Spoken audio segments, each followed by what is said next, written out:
if you're in a situation where you should do something and the excuses roll in, you only have 5 fucking seconds before the excuses win. Yeah. That's it. And it has to do with how your brain is designed. And so I started seeing this 5-second window everywhere. Everywhere. You walk into a networking meeting and the 5-second window is right there because you look around and you see all these people you should talk to and you feel yourself freeze. 5, 4, 3, 2, 1, and you can start walking. If you're trying to sell something, the 5-second window is always there because you either have a phone you need to pick up and make a phone call, or you have a person you need to talk to, but instead of doing it, that 5-second window's right there and the excuses roll in and then you're not doing it. Yep. And so it's almost like we talk ourselves out of it, right? After 5 seconds, like, why not to do it? Well, and then it's even more sophisticated than that, which is what I discovered. And what's more sophisticated about it is that you have 2 modes to your brain. You have the prefrontal cortex, which is the mode of your brain. It's the front part of your brain that does all your strategic planning, your decision making, not all your decision making, that's wrong. It does your intentional decision making, conscious decision making. It's what you're using when you're acting with courage. It's what you're using when you are learning anything new. If you've ever taken a standardized test, when you walk out of a standardized test, what do you have? You have a freaking headache because you've been using this part of your brain. That's the one part. The other part is the interior part of your brain, which automates everything. It's where self-doubt is. It's where habits are. It's where automated decision-making is. It's where every negative bullshit shit that we do, it's stuck right here. So what the 5-second rule is actually doing on a very sophisticated level is it's switching off this part and awakening the part that gives you control. And so the problem with our excuses, if you want to get into the brain science, is that if you start to think, and you start to think, I feel tired, or I don't want to, or I'm too stressed out, or now's not the right time, that becomes automatic and it gets encoded right here. So part of the problem with our excuses is that when you stop and think and hesitate, you trigger your brain to automatically talk you out of it. That's the problem. It's not the excuses, it's that your brain has done it over and over and now it takes over. Right. So I invented the world's most powerful cheat code for the brain. One night when I was drunk, sitting in my living room watching television. In this video, I'm going to show you the specific way that you can use the 5-second rule to increase your productivity. Now first, let's talk a little bit about productivity as a concept. Productivity is not about blasting through your to-do list and doing more. It's actually about doing less. Productivity is the ability to make progress on the things that matter to you. It sounds simple, right? I mean, just move the ball down the field on the important stuff. But it's not easy. Why? Blame your feelings. You see, you're capable of being more productive. You're just waiting to feel like doing what you need to do. And guess what? You're never going to crack the whip on yourself when you have a million other things that you need to do and you got people that are making demands on you. One thing that you must understand is that you have the power to decide what's important. And productivity actually boils down to simple 5-second decisions. Here's one that you need to start making immediately that will have a tremendous impact on your ability to be productive. When the alarm goes off, do you wake up early to work on your business, or do you blow it off because you don't feel like it, you're tired? Or do you stick to the plan to finish some important tasks, or do you mainline Facebook instead because, you'd just rather relax? When you change your decisions, you'll change everything. Because productivity boils down to the ability to make small 5-second decisions that put the things that are important first. And here's one 5-second decision that will make you more productive than any other. Get up 30 minutes earlier than you normally do and push yourself to work on the most important priorities first. This isn't just me. Research shows that your most productive hours are the first 2 to 3 hours after you wake up and get ready. This means that for peak productivity, you've got to do whatever you can do to make sure the most important work to you gets done first during that window of time. So here's how you're going to use the rule. The moment your alarm goes off and you want to hit the snooze button, use the rule. 5, 4, 3, 2, 1, push yourself out of bed. Then use the rule again. 5, 4, 3, 2, 1. Sit down and get working on the things that matter to you instead of checking your phone. instead of letting your day get hijacked. You see, the moment you feel yourself wanting to give in to distraction, you're going to use the rule again. 5, 4, 3, 2, 1, do assert control and get back on task to the things that matter to you. It doesn't really matter how busy you are. We're all busy. If you really care, you'll find the time. And that's how you're going to use the rule, to find the time to work on things that matter to you. This is what Rachel did. She wanted to change her life, so she decided to make progress on what was important. And she did this by starting with getting up earlier, getting out of bed, and 5, 4, 3, 2, 1, focusing on what mattered. And as you can see, that small 5-second decision, getting up 30 minutes earlier, started a chain of events that changed her entire life. She lost 30 pounds, she bought her first home, and she reinvigorated her marriage. Why? The reason why is because she learned how to beat the feelings and excuses that stopped her, and she found the time to work on things that matter. That is the definition of productivity. Getting the important stuff done only works when you push yourself to do it. And when you push yourself, 5-second decision, to wake up earlier and start your day off right, you will be shocked by what changes it ignites. This is just the tip of the iceberg when it comes to productivity. There are tons of strategies that I discuss that are based in research in Chapter 10 of the 5-Second Rule book, and how you can use all of this research in combination with the 5-second rule to not only become more productive, but to end procrastinating forever, to regain your focus whenever you get distracted, and lots of other things that are going to help you improve your quality of work and also your life. The book is available on Amazon, barnesandnoble.com, and at your local bookstore. One of the things that I learned in researching the book, The High Five Habit, which was freaking news to me, Chase, but once you have somebody unpack it, you're like, oh shit, well, that makes a lot of sense. It is research from a woman who was at UCLA for a long time, one of the leading neuroscientists in the world. She studies the brain and what it takes for the brain to learn, to change, to create. And one of the things that she discovered is the connection between your nervous system and your brain's ability to function as it's designed. And to just really dumb it down, mostly for myself, this is how I've boiled down what she talks about. So your nervous system trumps your brain.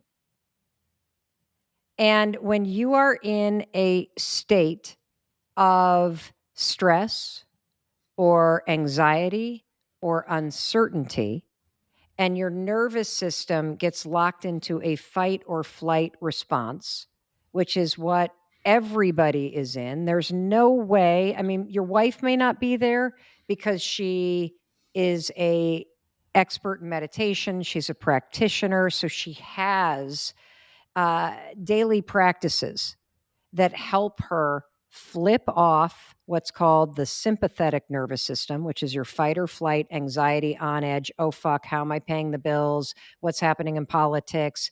Gas prices are now crazy. When are we getting off Zoom? Are the kids going back to school? Do I have to wear a mask? Do I need a booster? Like all of that shit that you're processing that makes your nervous system fire up like alarm, alarm, alarm. That's your sympathetic nervous system. If you don't switch that sucker off and flip on the other nervous system, you got two nervous systems, sympathetic, parasympathetic. Parasympathetic is your resting nervous system. It's your grounded, calm. It's the nervous system that's in play when you're in flow, being creative. It's what it feels like when you're grounded in your body and you're okay and you feel okay. And so what I learned from Dr. Judith Willis is that when your sympathetic fight or flight, oh fuck, nervous system is running the show, your brain doesn't work properly because the alarm system takes over. And I can explain this using a very simple example. If all of a sudden the alarms went off in the studio that you're in and you smelled smoke, would you be able to solve a math problem? No. No. Of course I'm not. out. You're out.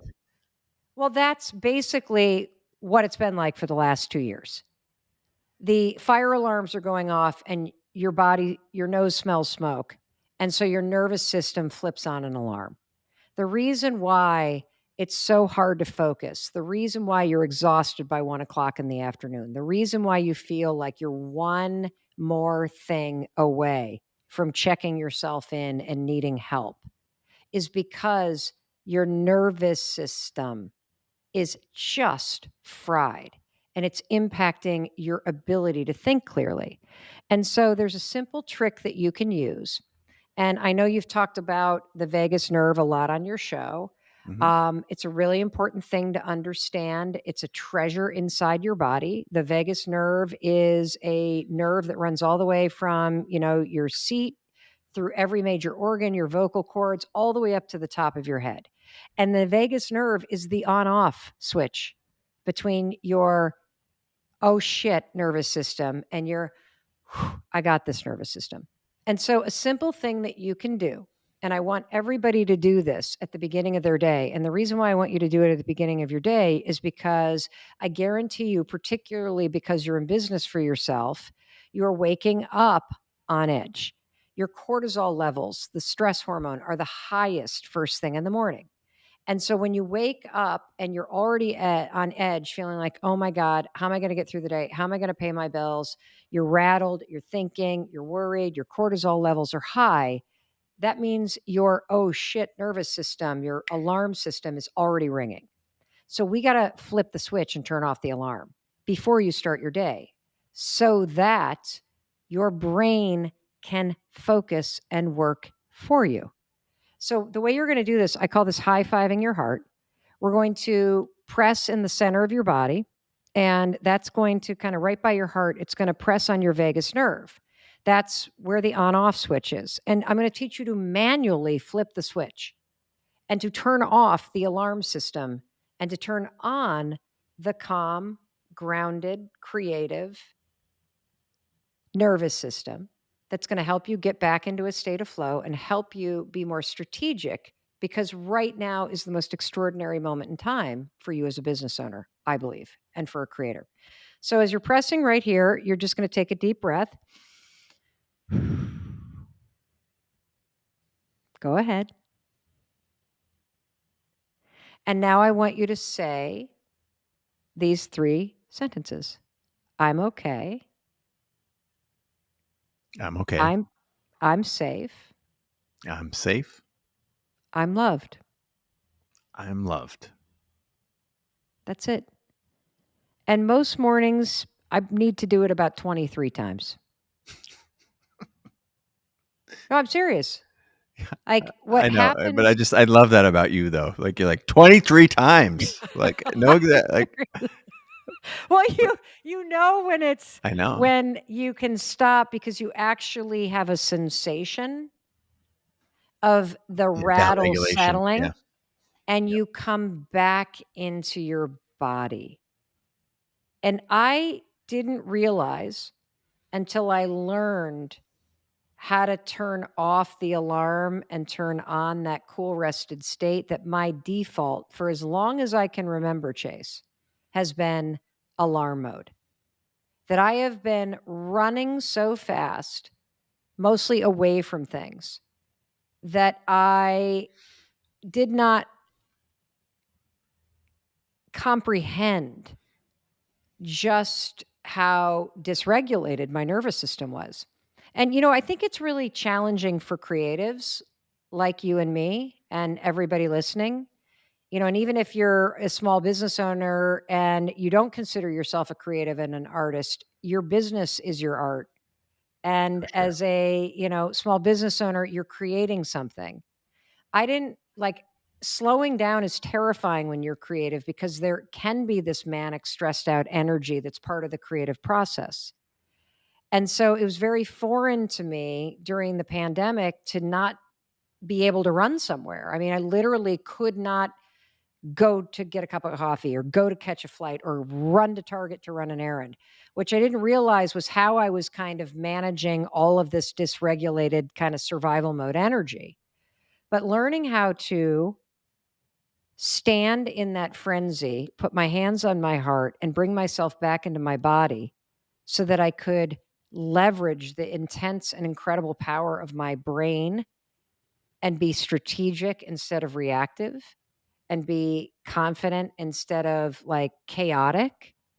It's been life-changing. And so I believe that, look, will putting your hands on your heart take away your problems? No, it won't change the circumstances you're dealing with. But what it does is it changes you from the inside out and changes your ability to be calm and to be confident and to be clear-minded and intentional about how you face those things. And that changes everything.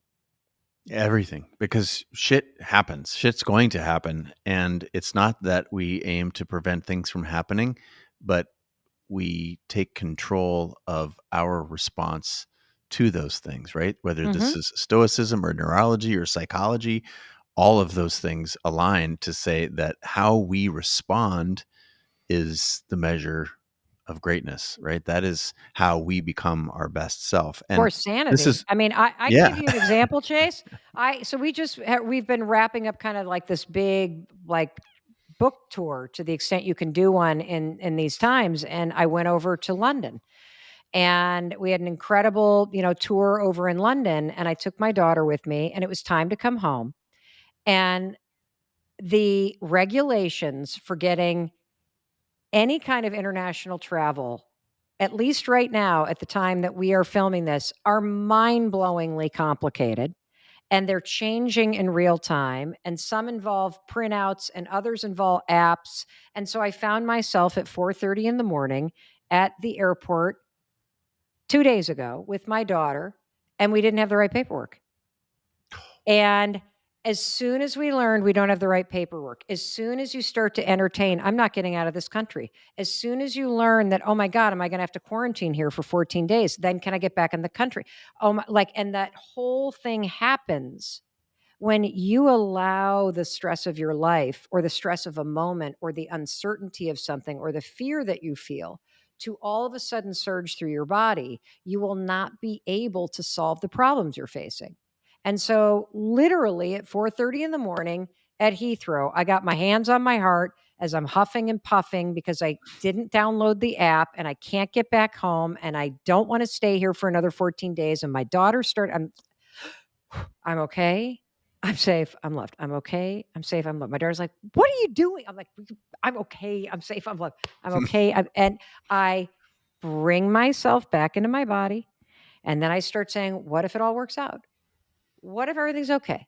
What if I figure this out? And I use the tools to come back into the moment, Chase, so that I can focus on what I need to do. And I'm telling you, if you're a small business owner and you are rattled and you are living with sustained stress, it's hand-to-hand combat with yourself in order to fight against the way that your body, your nervous system, your emotions can hijack you. And you can get control. And the more you use the tools that we're going to talk about, the faster and better you'll become at it. The question was, what do you do when you wake up in the morning and you're having a panic attack?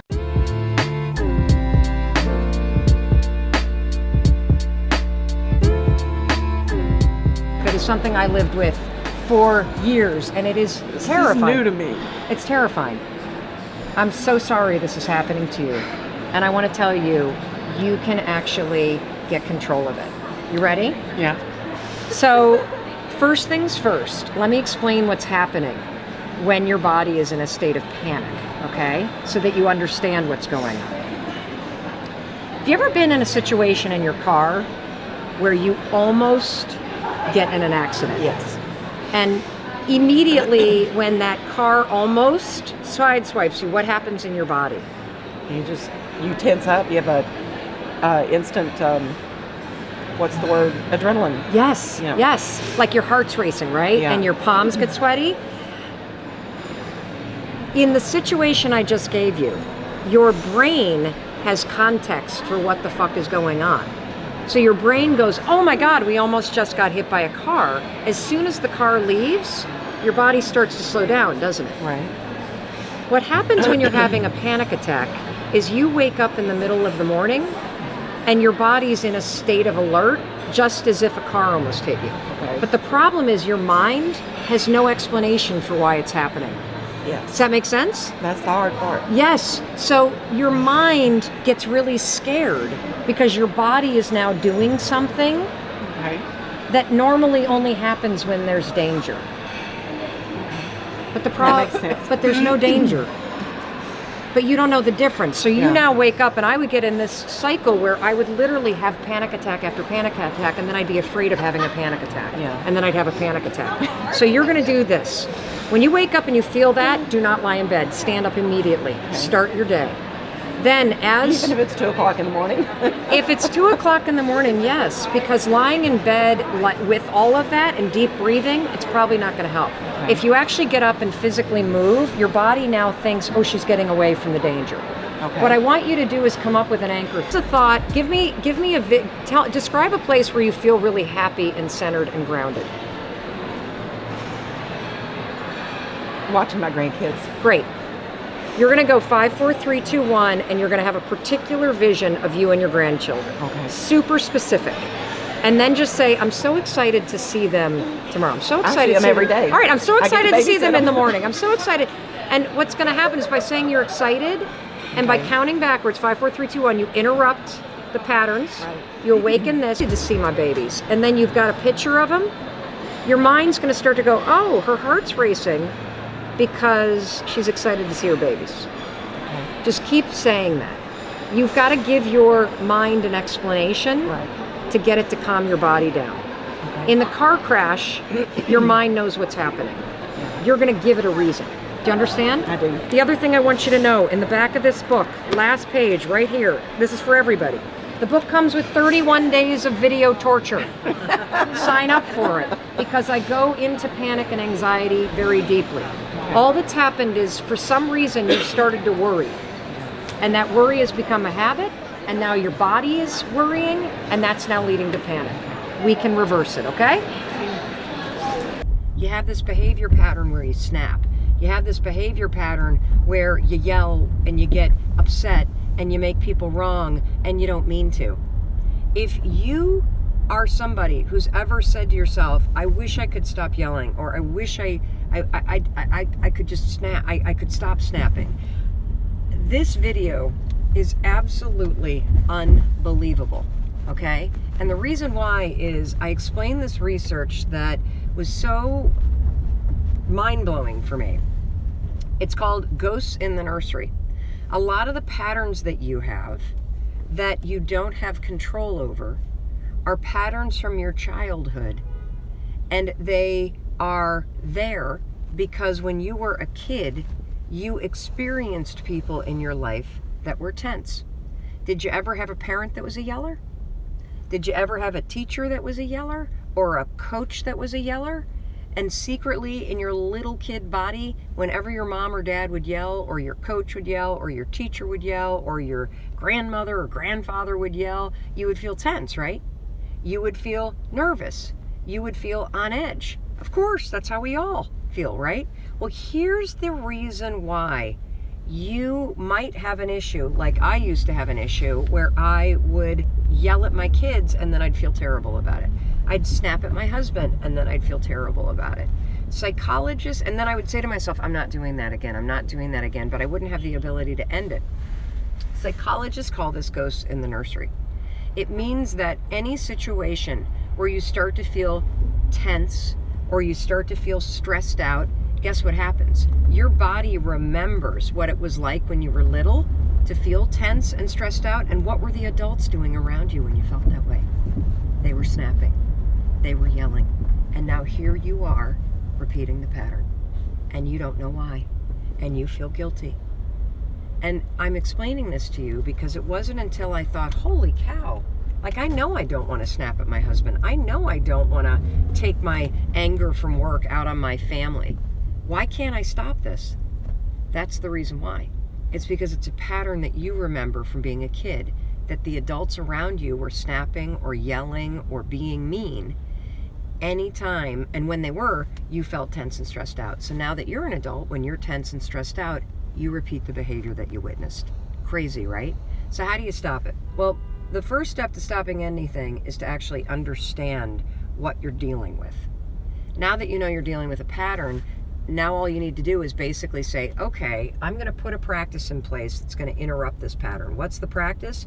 Well, a really good one is before you walk in the house at the end of the day, if you're stressed out, take 5. Take 5 deep breaths. Like, reset your mood, reset your energy before you walk in the house, and you'll be surprised by how much nicer you are to the people around you. Another thing that you can do, and this one's not so fun, is you can train your partner, your kids, your roommates, your family, that if you're trying to get a hold of how you bring stress home, you can train them to say to you, hey, don't take your work stress out on me. When somebody that you care about says that to you, it's a humbling experience. And the person that says it the most in my life is my son, Oakley. The youngsters seem to love to cross-check the adults, so be careful with taking that advice. Why don't you like the size you are? Because it's unhealthy. Is it? Yes. Okay. Because I don't believe in losing weight to be skinny. I believe in getting healthy because of how it makes you feel. Yeah. So if you love the size that you are and it's healthy, you should stay the size that you are. Oh. But if you look in the mirror and seeing your body the size that it is gives you evidence to say, I'm a piece of shit, or I'm unworthy. What do you say to yourself when you see yourself in the mirror? All of those things. Tell me, what is it? Let's get it out of your head and let's bring it to the light, because you feel comfortable saying this to yourself when you're alone, don't you? It's me. I want you to say it out loud, because it's not okay to say this stuff to yourself. What do you say to yourself that we're not going to say anymore? I'm disgusting. I'm disgusting. What else? I hate the way I look. I hate the way that I look. I hate the way I feel. I hate the way that I feel. Okay. What do you want? What do you deserve? To feel good when I walk down the street. Yes. Yes, you do. See, I think at the heart of this is a belief that you don't deserve to feel that way. So who taught you to feel that you don't deserve it? When did you start saying that to yourself, that you don't deserve it, Holly?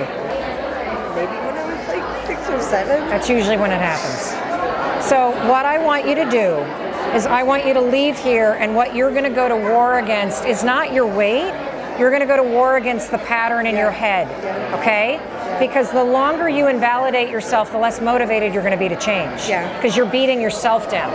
So we got to start with not fixing you. You're not broken. Mm-hmm. You're perfect how you are, Holly. You are. I know you don't feel that way, but I feel that way. Yeah. It's the pattern up here that's broken. Yeah. So we just want you to have a zero tolerance policy for this, like, I'm not worth it, I don't deserve it, I'm a piece of shit, this, I'm all that. No, 5, 4, 3, 2, 1, it's like an axe. You got that? And then you're gonna come up, what can we say instead?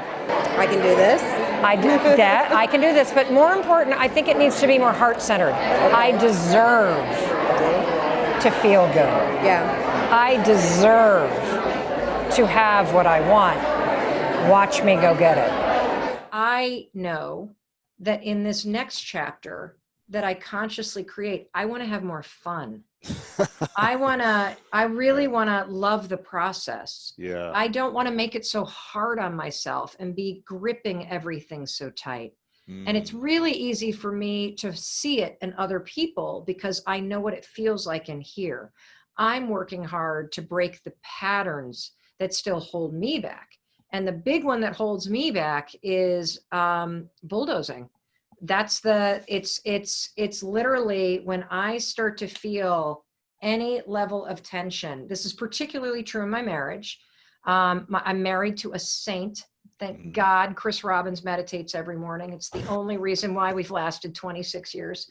It's how he puts up with me. When I feel my whatever emotion rise, I immediately raise my voice. Wow. It's how I assert power in the relationship.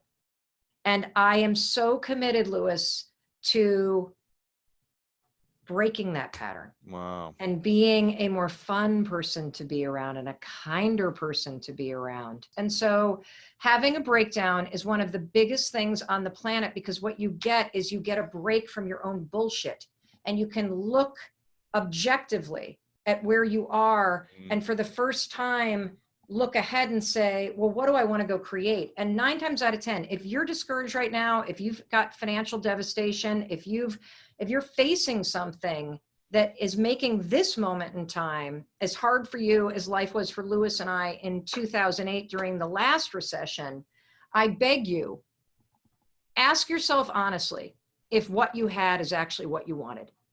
The thing that you just lost, that job that you bitched about all the time, That relationship that was bad to you. Yeah. Yes, or the friends you can't hang out with because it's convenient and you're in quarantine. Like, actually ask yourself if this is what you wanted, or were you just used to it? Being used to something, Lewis, I think is the biggest reason why people don't change. I asked my mother, I love my mother. I love my parents. They've been married 51 years, which is a feat because my mom was a teen mom. But I asked her once if she'd go to a personal development seminar with me. What'd you say? Are you kidding me? Why would I want to change at my age? Oh, wow. I might discover I hate my life. Wow. I was like, okay, I'm just going to leave that right there. And it's all that thinking, that overthinking, that thinking too big. Thinking big is about dreams. Thinking big is about goals. Thinking big is about your heart and your soul and figuring out what you want. Then once you do that and you think big and you see where you're headed, boom, you got to come back and you got to go brick by brick to make that vision stick. You got to go brick by brick to make the action stick. You got to go brick by brick to lay that pathway forward and to keep going. And let me tell you something, I don't care how busy you are, I don't care how tired you are, I don't care how much there is to do to make this big dream forward. You have time to lay 1 brick a day. You really do. You really do. And this is the secret, everybody. This is the secret to everything. It's to understanding that there is no timeline to getting your dreams done. All there is to do is to allow your heart and soul to dream big, to see the path forward, and then to pull yourself into the moment every day and have the discipline to be deliberate, to lay 1 brick on that path. That's it. And to keep reminding yourself that everything that you're learning on the way as you lie bricks down and you move forward a little at a time is helping you build the path. And there will be times that you start to lay bricks in this direction and you realize, whoa, wait a minute, I'm going over here and my dream is over there. I guess I better lay bricks over here and head back in the direction. Then you're going to go this way. That's great, because everything that you learned over here is going to be exactly what you needed in order to be doing what your big dream is. So we've been getting a ton of questions about being paralyzed with the fear of what other people think. And this is so commonplace. I think every human being on the planet is paralyzed in some aspect or some area of their life because they're concerned about what their parents or what their friends or what their friends on Facebook or what their colleagues or what their upline or their downline or whatever, what their neighbors are going to think. If you are struggling with this and you have not found it helpful to attack your thinking patterns, then here's a trick that I want you to try to break the pattern of being paralyzed by what other people think. I want you to pick one thing that you've been wanting to do, that you've been thinking about, but you have stopped yourself from doing because you're concerned about what other people think. Let me give you some examples. Maybe you've wanted to go on a wellness retreat, but you think your spouse will roll their eyes at you, so you haven't done it. Maybe you have a particular Facebook post or a blog. So many of you want to start a business or start creating art, but you're terrified of putting yourself out there because of what other people will think. Today, we're going to break that pattern. What you're going to do is you're going to pick one thing you've been stopping yourself from doing, and you're going to do it. You're going to do it. And the reason why I want you to do this is because I know that if you're still paralyzed, you have not been able to change your thinking patterns yet. That's cool. No problem. We're going to try a different tactic. I want you to change this paralysis through action. Because if you sign up for that class, if you go on that retreat, if you create your art, if you post that blog post, if you start that business, you will be proving to yourself through the actions that you're taking that you don't care what other people think. Try that today. Let me know, number one, what you've stopped yourself from doing, and number two, what you're committing to doing today. Because one way to break this is to attack the thoughts and change the thoughts and get into action first. The other way to do it is to recognize that you're paralyzed, pick one thing that you're going to do, and actually get it done. You know, I'm always looking for new ways to explain the power of the 5-second rule and the power of 5-second decisions.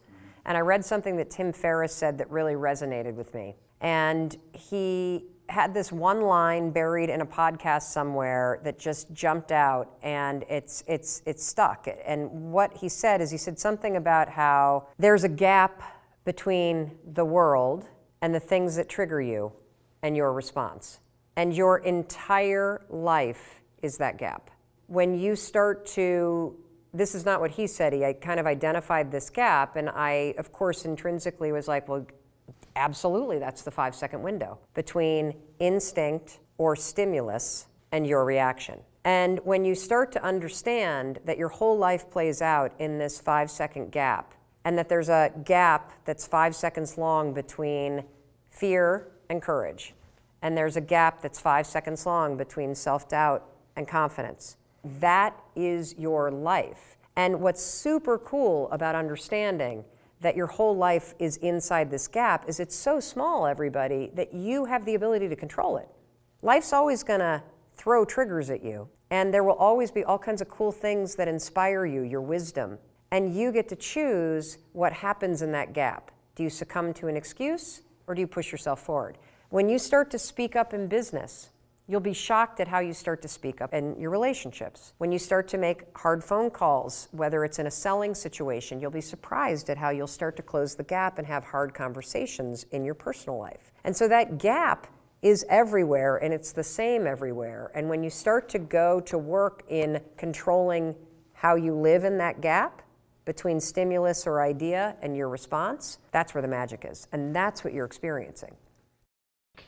Well, the reason why I'm not lost as a coach is because I know that everybody's problem comes down to one pattern you're repeating that you can't see. And that pattern is getting triggered by something that happened in your past that left you with this emotional scar. And so for me, the thing that I always, always, always have to deal with in myself is the fear of disappointing somebody. So if I'm in a situation where I start to feel that, it's an old trigger. And so when you finally have a word that describes in a visceral way this thing you hate about yourself, or this thing that triggers you, or whatever it may be, that's where the power comes, because now you can name the thing that was once controlling you.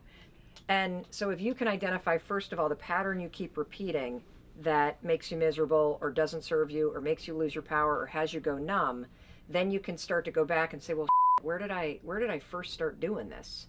And what was the experience that triggered it? Because that's the root of the problem right there. And when you expose all of that, the trigger and the emotional button, like I'm afraid of disappointing people, I'm afraid of disappointing people, I'm not worthy, you know, I'm pissed off that this is happening to me. Now you have the ability to change it forever. I think I am engaged in emotional eating right now. It is 2:22 in the afternoon. The wheels are off today. I know why. The reason why is because I did not stick to my normal routine. And I've noticed since I did not stick to my routine, my day has sort of slid off the rails in terms of the decisions that I'm making. It's really random. Like, I had my son's chicken nuggets for lunch, and there's half an apple that I ate. I have not finished the amount of water I normally drink. It is 2:23, and I made myself an ice cream sundae because, you know, why the hell not? And so as I'm sitting here enjoying my ice cream sundae, I just thought to myself, God, am I emotionally eating right now? Oh my God, this is so good. If I really unpack what I'm feeling right now, it's raining, it's freezing. I am mentally in a creative block, and I'm going to get this tool that we use on the Mel Robbins show out. I call it the word wheel. So I'm going to show you the word wheel right now. Here's how you use a word wheel. The average person can only name 3 emotions: happy, sad, and angry. But our emotions are actually much deeper and more complex, and the secret to getting unstuck or untriggered or freed up in any situation is to find the words that describe what you are truly feeling. So I'm going to start with the core emotion of anger and fear and work out from there.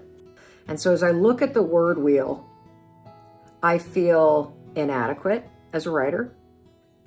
I feel worried that I'm not going to have a creative breakthrough. I feel helpless. The big one is I feel inadequate as a writer. Whoa, big breakthrough. So I am feeding my inadequacy with an ice cream sundae. You know what's interesting?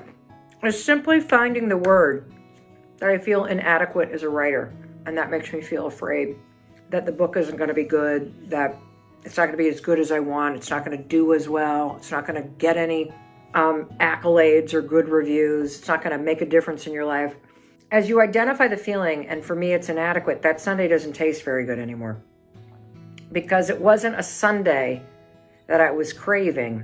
It was reassurance and comfort from this deeper feeling that I was feeling. Wow, that's powerful stuff. Really powerful stuff. So if you are at a moment where you catch yourself emotionally eating, or you just feel untethered or numb, pull out the word wheel. You can find it at melrobbins.com.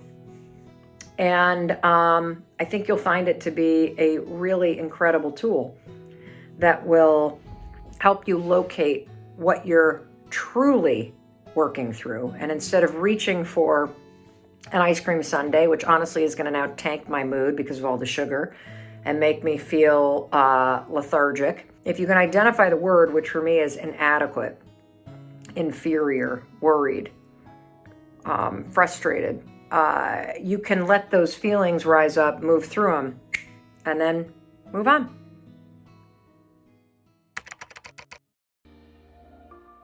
Two hours later, and let me tell you the impact of having fed my feelings.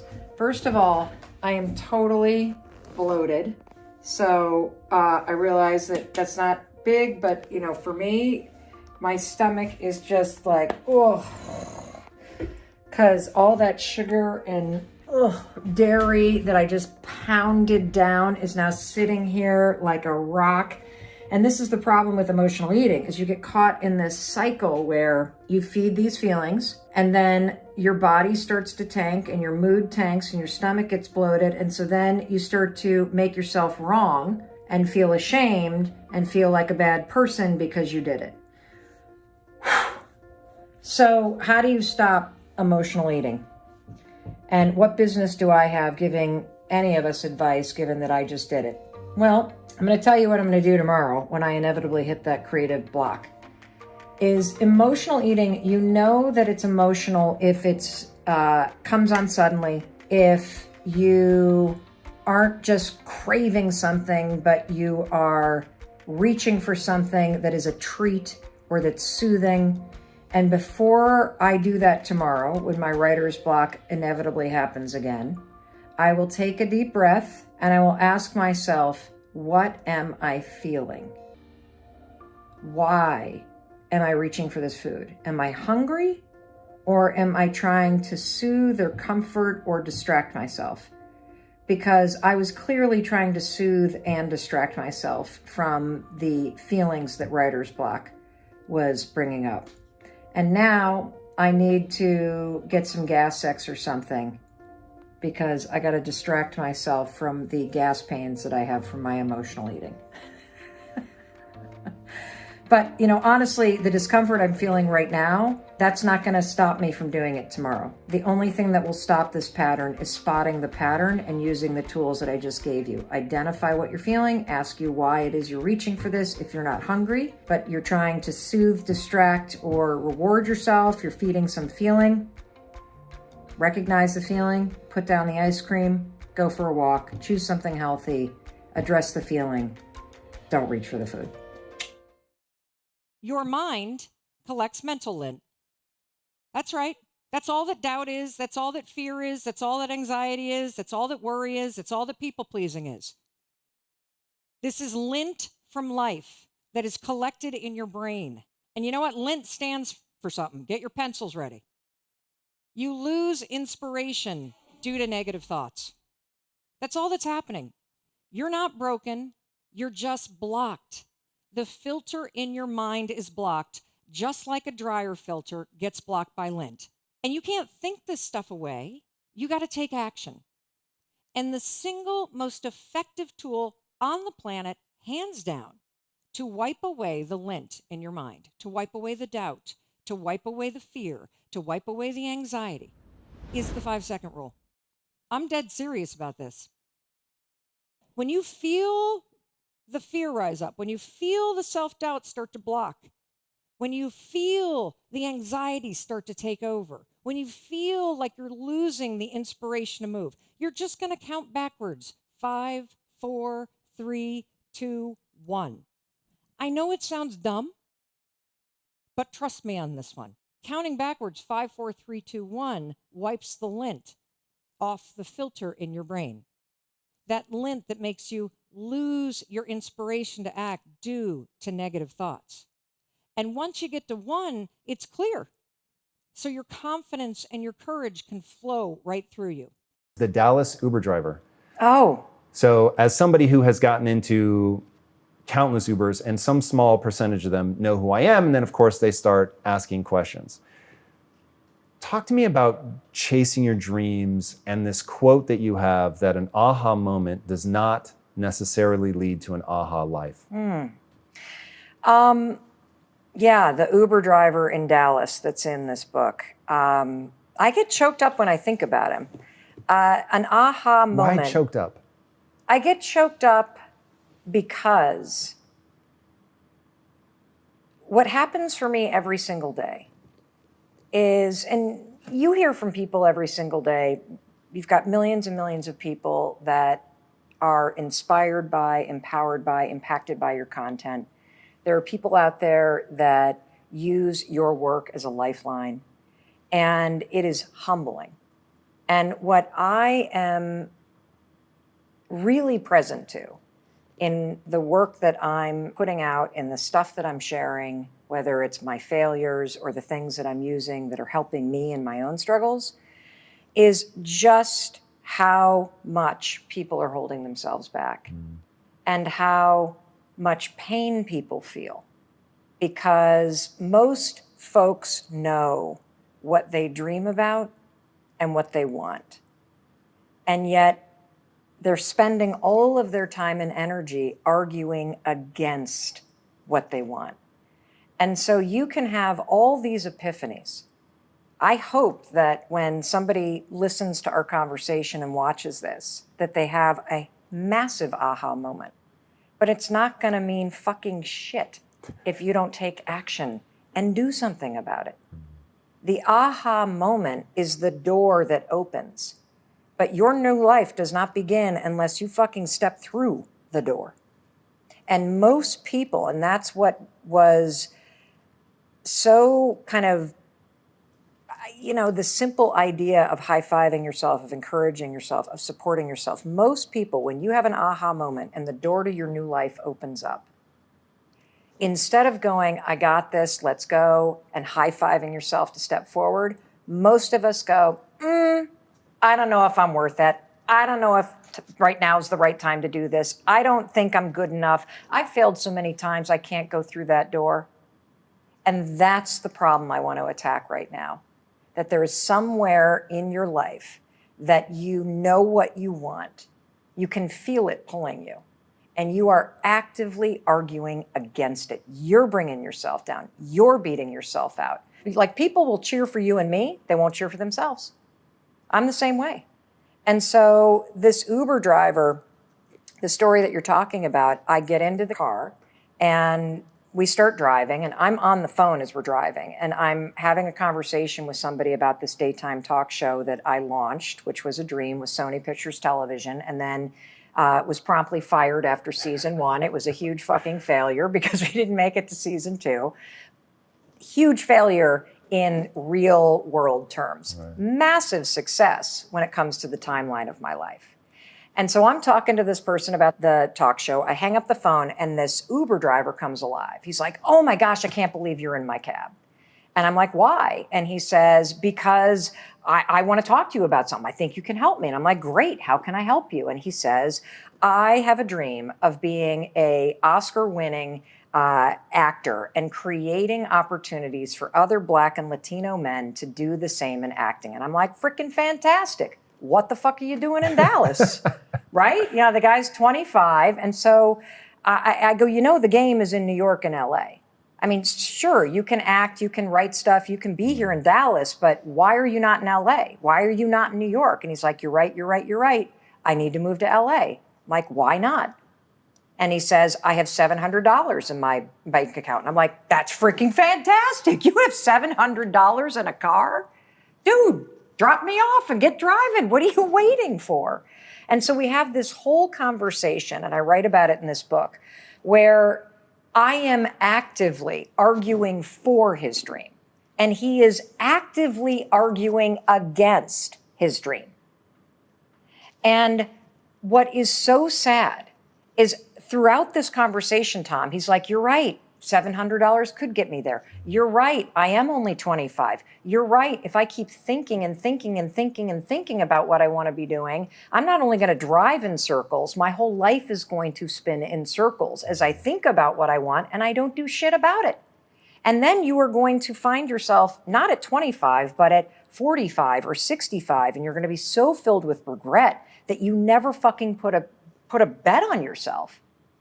And so this conversation ends with him declaring that he's going to go to California and me giving him a bunch of tools that I talk about in this book. And the point of the story is, does he move or not? I don't fucking know. The point of the story is, it's so easy to see what somebody else should do. It's so easy to cheer for somebody else. We all do that, right? We cheer for our favorite sports teams. We follow our favorite influencers and authors. We plan birthday parties for our friends. We take on extra work from our colleagues. We support everyone around us. We do not know how to do it for ourselves. You know, I love vision boards and gratitude journaling because they help me think about what I want and why. This journal, it's going to teach you how you make your dreams come true. I created this journaling method a couple years ago because I wanted to stop thinking about what I wanted and actually make it happen. This is simple, it's backed by science, and it's going to help you make your dreams come true with just a couple minutes every morning. Let me show you how it works. At the very top, you write down the time, place, and date. This simple trick gets you present and grounded in the moment. Now notice, this is guilt-free journaling. There are no dates printed, so if you miss a day or two, you're not behind. Next, I'm gonna give you a superpower. This, my friend, is your inner compass. Learning to read your energy is the secret to greater passion, productivity, and living with more purpose. Research from the University of Pennsylvania proves that if you boost your mood in the morning, you actually increase your productivity all day long. These next two questions will help you take control of your energy, which changes how your mind perceives tasks and will make you more confident about the day ahead. And this section right here, it's the secret to having a great day. I want you to identify one project that matters to you today. Not two, not three, just one. When you focus on just one project a day, you leverage the progress principle. It was invented at the Harvard Business School, and it will change your life and help you be more productive so you can make your dreams come true. Research proves you get more done when you focus on less. And every day, I want you to focus on just one thing. After you write down your top project, I want you to write down why this project matters to you. When you know your why, science says you're going to be more inspired and motivated to get it done. Now take that vision and make it your mission. Write down one small action that you're going to take today to move your dream forward. It doesn't matter how small it is, forward is forward. According to research, simply using this section of the journal makes you 76% more likely to go from dreaming to doing. And if you have any other thoughts about the project, here's some extra space to play around with. When you move from thinking to doing, it may make you feel overwhelmed. So let's change that attitude with a little gratitude. Studies prove that grounding yourself in something that you feel grateful for will boost your happiness and your effectiveness. Finally, I want you to write down your quitting time. Yep, you heard me right. Part of your morning routine should be deciding when you're going to stop working at night. If you feel like your wheels are spinning and you don't get anything done, if you have no balance between work and life, if you'd love to spend more time with your family and still feel like the most productive person you know, set a quitting time. This is called Parkinson's Law, and it's rocket fuel for your productivity. Now, let's go over to the next page. Everyone works differently, so this page is designed to work for you. If you love making long to-do lists and checking things off, here's the spot. If you want to plan out your day, there's a timeline on the left. And if you need a place to take notes, here's a place where you put them. So there you have it, the 5-second journal. The only thing that you can do is change yourself for the better and hope that that means that when you change for the better, that your friends and the people that you love and care about are inspired and encouraged to change for the better too. And if you have people in your life that are stuck, they probably are also resigned. They don't believe that their behavior can change this. They don't believe that their attitude can change this. Maybe they're feeling a little beaten down. There was this one morning where I walked into the bathroom and I was standing in my underwear brushing my teeth in front of the mirror. And I looked up at the mirror and my first thought was, ugh. I noticed that my jowls were starting to look like saddlebags on a pack horse at the Grand Canyon. And I had like these crazy lines by my eyes, and my neck was really like kind of saggy, and one boob was hanging lower than the other, and my gray hair was coming in. And as soon as I started kind of critiquing my thoughts, or my looks and appearance, then my mind, Rich, started going, fuck, I didn't get that email back to that person, and I got that presentation I need to do, and my God, did that speech just cancel again? What the fuck am I going to do? And I look down, and the dog needs to be walked, and then I think, I got a Zoom call in 9 minutes? Like, I got to get my shit. And before I knew it, my whole mood was low. I felt overwhelmed. I had taken myself down mentally.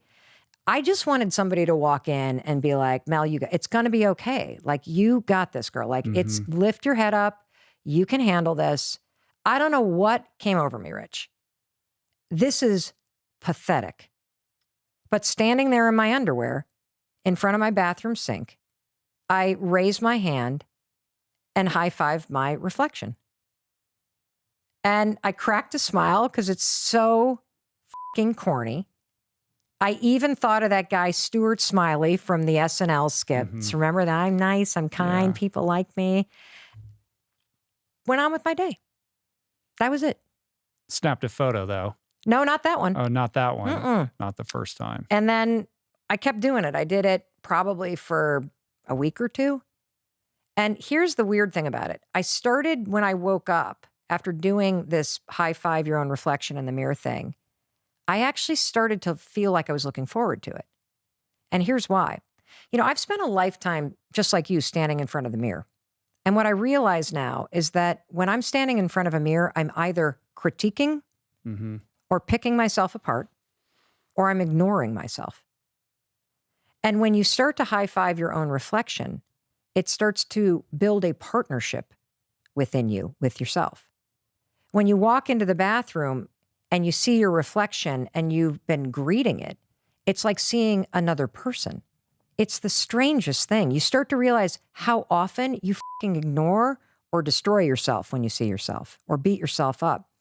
And here's what's also crazy. You have a lifetime positive association with high-fiving other people. Sure. As a runner, as a racer, you have gotten so many high fives, Rich. What does a high five say to you when somebody gives you one? You feel seen, you feel appreciated, you feel energized by it, and it's an exchange of energy. It's not the same, and you talk about this in the book, it's not the same as like self-talk because there's a participation involved in it. There's like a communion aspect to it. Yeah. And, you know, if you think about it, you're so good at celebrating, seeing, and cheering for other people in your life. You plan birthday parties, you reach out to people when you're worried about them, you help out colleagues, you cheer for your favorite sports teams, you high-five people like Rich as they're running races past you, you buy people's merchandise, you do all kinds of stuff for other people. but nobody's taught you how to do it for yourself. In fact, the reason why it feels fucking weird to high-five your own reflection is because you've been taught to do the opposite. Why is the default to just beat ourselves down like that? I mean, it is crazy. We would never treat anyone else in our lives, especially the people we care about, the way that we treat ourselves in terms of the self-talk or the narrative or the critique or the, you know, the kind of harshness with which we, you know, judge our appearances, our behavior, the way we, you know, think back on things that we said the other day and just are horrified by our own selves. And it's, I don't know if it's everybody, but Everybody. it's most people. Except for Buddhists. I mean, I think that they're like if you're a big practicing Buddhist, that's a monk. Right. That's like just Why kind can't the default be the good things though? Well, You know, why is it wired You know that why? way? There's cognitive bias. There's a bias towards negativity. And it's a protection mechanism that's a default from evolution, that if you remember the bad shit, you're more likely to spot it when it happens in the future. So you can avoid it. And here's where I think it begins. I believe my theory is that it begins two places. Either you, or that could be both actually, you either learned the pattern of beating yourself up because you had parents or caregivers that were hard on themselves or hard on you. And so as a child, you absorbed that pattern and you now repeat it and you don't even realize it. So those moments you're like, oh my God, I sound just like my dad or my mom. That is an example of a pattern that you've absorbed. So particularly for women, we've watched our mothers be critical about their appearance. We've watched our mothers ignore and criticize themselves in the mirror. And so we learn that from our caregivers. So that's one place. The second place that we learn it is when the drive in your life becomes fitting in. Fitting into groups in elementary, middle, high school, college, your neighborhood. That feels safe when you fit in. When you feel like you don't belong, you immediately go into a protection mechanism. And I believe a lot of the negative self-talk is a sorting hat type of mentality that we do to ourselves going, I can't be with those people. I can't be with those people. It's safe to be with those people. And you start to see yourself and the world around you as places where you belong and places where you don't. And part of the criticism, as fucked up as it sounds, that we engage in all the time is don't be too big, don't be too loud, don't show yourself too much, don't have blue hair, don't do this, other people won't like you. It starts as a way to protect yourself from being rejected, but the truth is you develop a habit of rejecting yourself. Right. Meanwhile, you're further divorcing yourself from who you truly are because you're not giving yourself permission to be yourself. That gets sublimated in favor of fitting in and, you know, accommodating other people and acclimating your behavior around what will be approved of. Yes.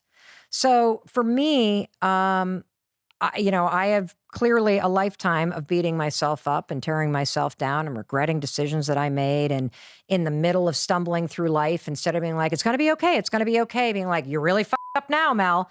How does that help? Right. How does criticizing and being hard on yourself help?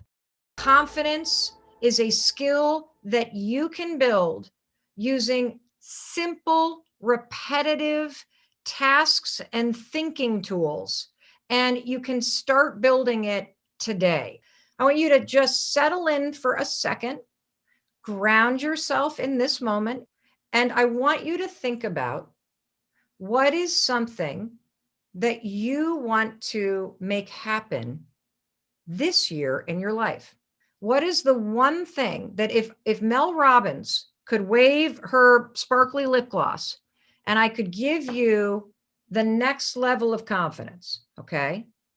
What is that thing that you really want to create in your life? For real. And write it down. I see write a book. I see retire. I see have 10 to 15 coaching clients, be a speaker, sell my art. All of it is achievable. How do I know that? Because somebody else in the world is doing it. If someone else in the world is doing what you dream of doing, you have evidence that it is possible for you. And here's what I know about your dreams. Your dreams are deeply personal. And when you have dreams that are deeply personal, that are meant for you, that pull you like an arrow is pulled towards a target, you only have two choices. You either got to figure out how to level up your confidence and start working toward it, or those dreams will haunt you. Because I personally believe, I'm writing a book about this right now, that when you're born, your dreams are woven into your DNA. They're preset. There is a life that is meant for you. And your dreams are trying to pull you toward this. And what's super, super cool about getting in touch with your dreams when it relates to confidence is that, you know, your dreams are just things that you can achieve if you work toward them. And so if you're not working toward your dreams, if you don't have your dreams already achieved, here's what I know. There's something about you that is blocked right now. And that's okay. Thinking about your dreams will haunt you. Getting out of the thinking habit and into the action habit, that is what will change your life. And so here's the next thing I want to do. I want you to now level up even more, because I bet the way that you wrote your dreams down, I bet you even shrunk it a little. I bet your self-doubt and your insecurity made you write a dream that was a little bit smaller than what you actually want, right? I know this because I do the same damn thing to myself. Of course I do. You know, I think about, you know, what my big dreams are, and I go, oh, well, you know, what do I really want? I want my next book to be a massive success. I want it to dominate the bestseller list for at least 10 weeks. That's my big, big, big dream. But what I say is, oh, I'd love to, you know, make the New York Times bestseller list. I shrink it because my self-doubt and my insecurity even starts to block me when I dream. You feel the pull of your dream, but then you say this to yourself: it will never happen for me. There's a relationship between confidence, which pushes you forward, and self-doubt, which blocks you. And this is why self-doubt is such a killer, because you know what you want. You can feel what you want. You are jealous of people that have it. You are pulled toward that thing that you want. And your doubt is blocking you by actively convincing you it won't happen for you. So let's talk a little bit about confidence, okay? First of all, I've already said it's a skill. It doesn't matter if you were born the most insecure, thumb-sucking, abused, pathetic soul of a human being. You can build the skill of confidence. It doesn't matter if you came out of the womb super ego-driven and larger than life and confident and all that stuff. You still have a lot of work to do when it comes to confidence, authentic confidence. So let me talk to you about what is the skill of confidence. My definition of confidence is not belief in self. I love evidence-based advice because I'm kind of skeptical. I looked at the research on confidence, okay? And there's really good news here. The first thing you've already learned, it's a skill. The second thing that you are going to learn that's really good is it's very simple to build the skill of confidence. And you can do it through repetitive actions every day, very simple little things that will slowly build up the reservoir of confidence. And here's the definition I want to give you of confidence. Confidence is the willingness to try. That's it. And the reason why I like this definition is because this definition is based in the research around confidence. So if you want to learn more about this, Google confidence competency loop. This is my fancy little graphic, okay? This is what we call a confidence competency loop. I did not invent this. This is something that people who research confidence for a living have created. And I've highlighted this because this is where confidence begins. It begins with the willingness to try, because I'm going to show you what ends up happening if you're the kind of person who trains yourself. Notice the words I'm using, trains. We're not going to sit around and wait for motivation. We're not going to wait for courage. We're going to manufacture those things. And this is where the 5-second rule is so transformative. All you do is in a moment where you feel doubt, insecurity, fear, anxiety, procrastination, perfectionism, PTSD, OCD, anything that you might possibly have that would rise up to block you, you simply count backwards, 5, 4, 3, 2, 1. Okay. And you got to count backwards, 5, 4, 3, 2, 1. And what that will do is it will shift gears in your mind. Instead of being stuck here in the part of the brain that keeps you stuck worrying and thinking and having a bias towards overthinking and being a perfectionist, you're going to go 1, 4, or 5, 4, 3, 2, 1, and you're going to try. The first time you try, you will fail. That's really good news. You want to know why? You learn by failing. Do you realize that's how you've always learned? That when you were a kid, you don't remember this, but when you were learning to walk, you fell an average of 17 times an hour. And so you learn everything when you fail. Because when you fail, as much as you may think you're going to die, if you stand on a stage, I see a lot of you who want to be coaches or speakers or whatever, you're going to have to learn how to give a speech where you stutter and where your mouth gets really dry and pasty and where you get a neck rash and where you forget what you're supposed to say. You got to do all that stuff. Why? Because when you fail, you don't die.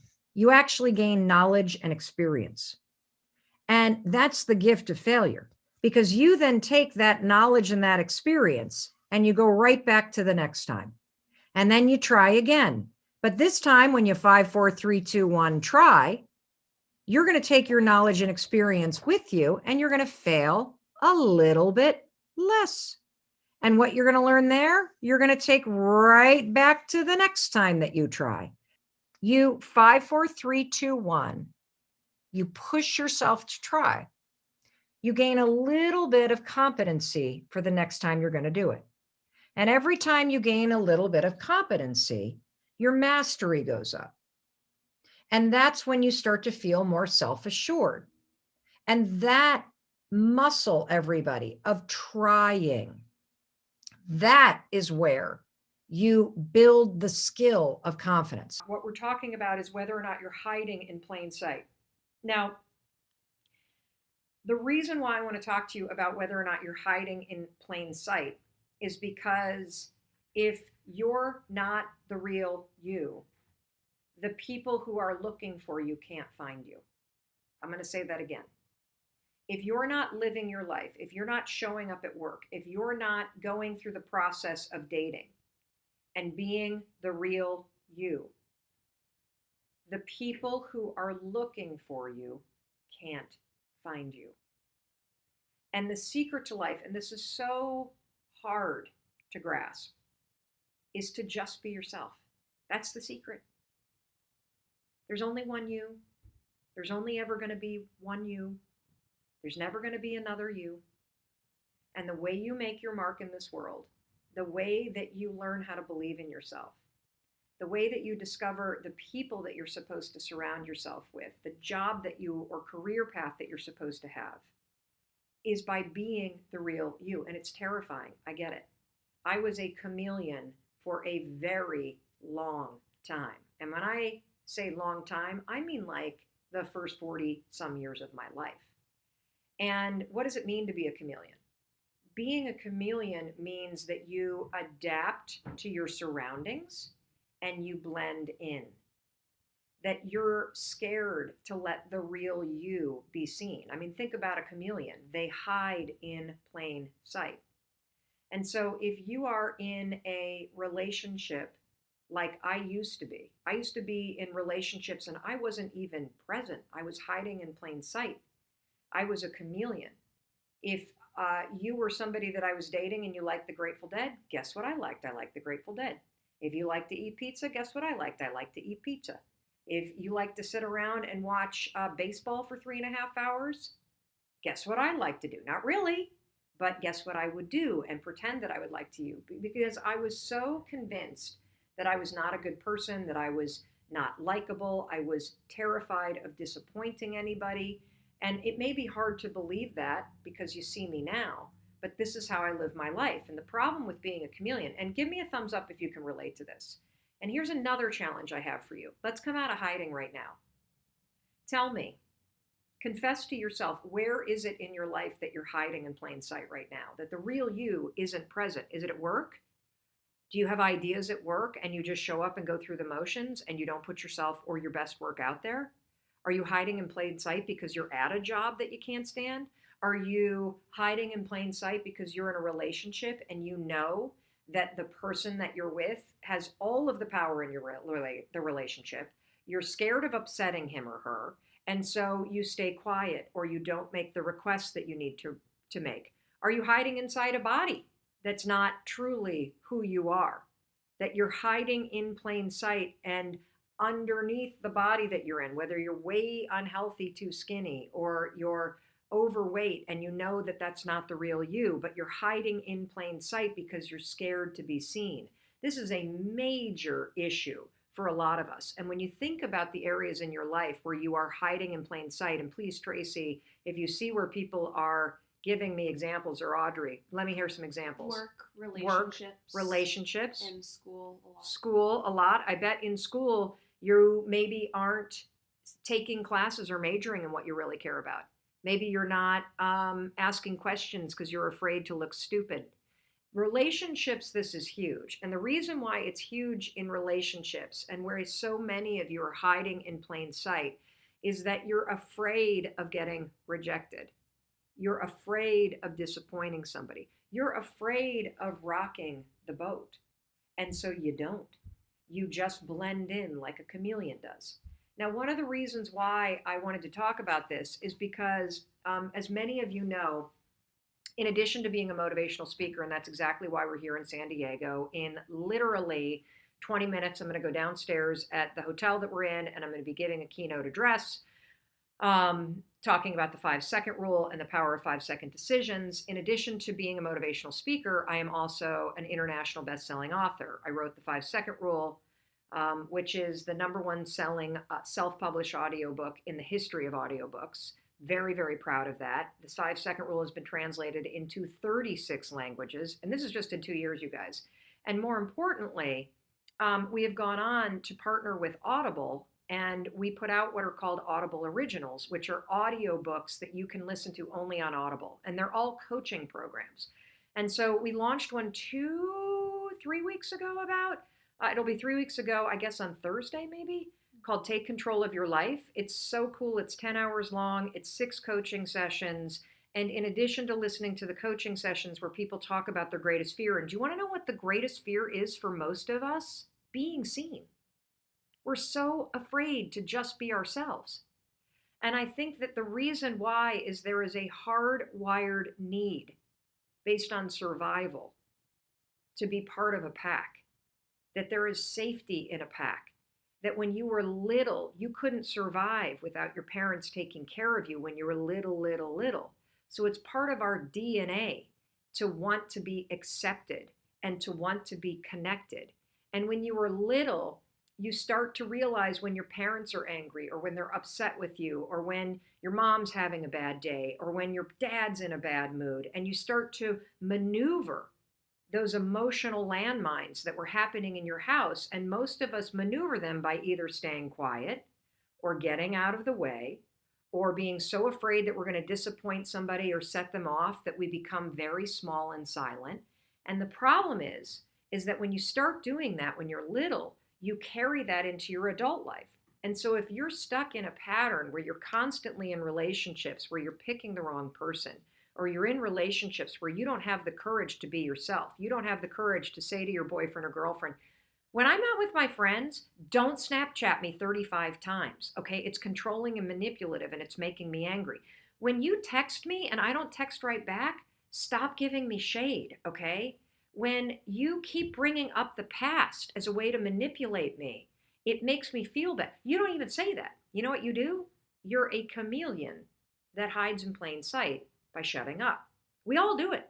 And in fact, I was a master at this. I was a master of it, and I can trace it all the way back to a particular instance when I was in 4th grade. When I was in 4th grade, I was molested by another kid while I was sleeping on a family trip. We were on a big ski trip, and an older kid climbed on top of me, and I woke up in the middle of it. And that was not the part that traumatized me, as weird as it is to say that.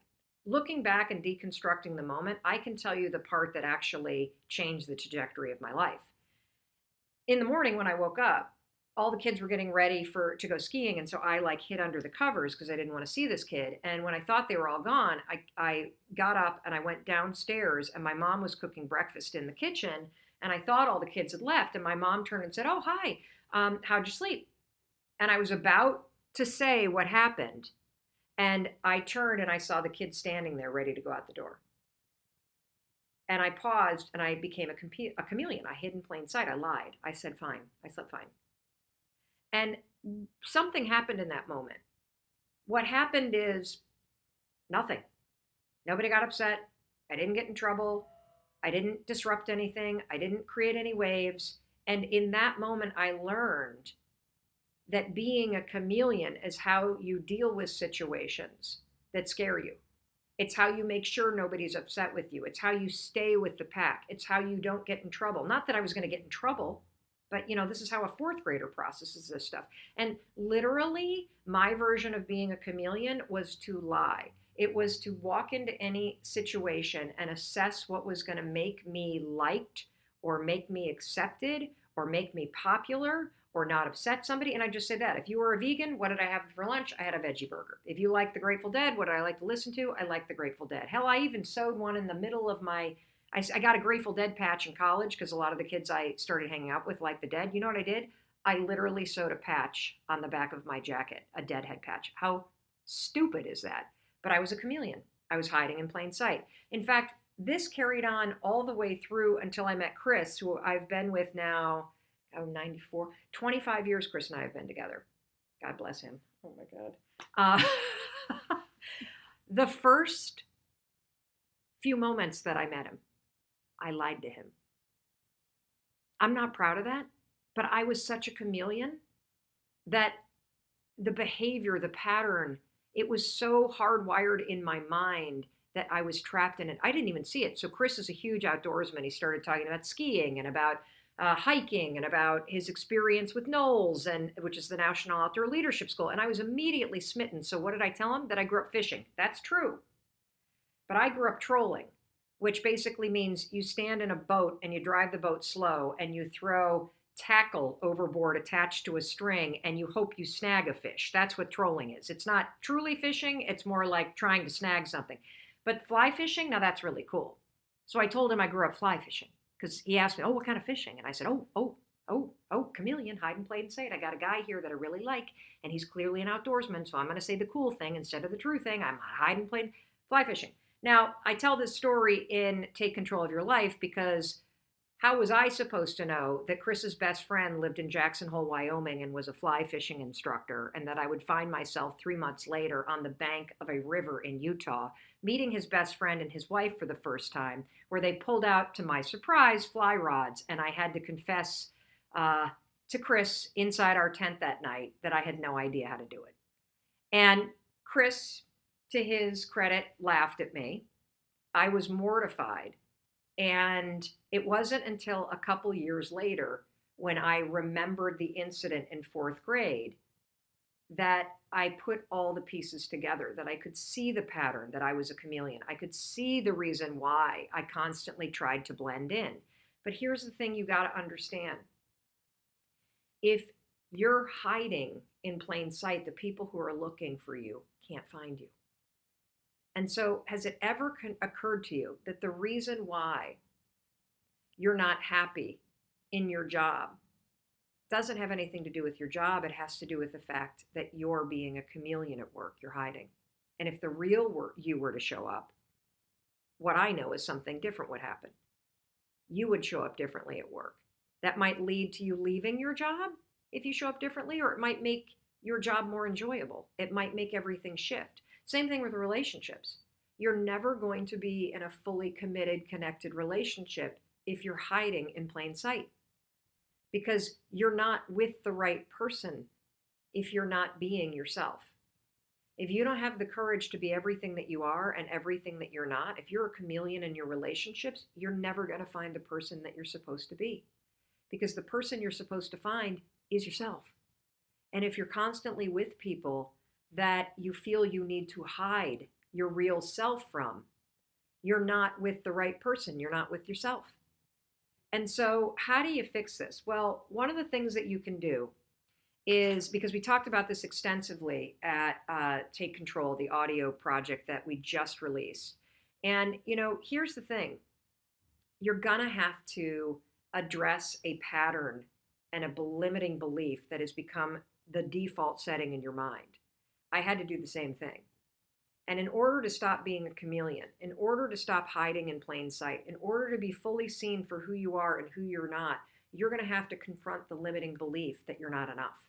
You're going to have to confront the limiting belief that you're not a good person. You're going to have to confront whatever garbage it is that you say to yourself that makes you hide, because you have made the decision that you, all that you are and all that you're not, is not good enough.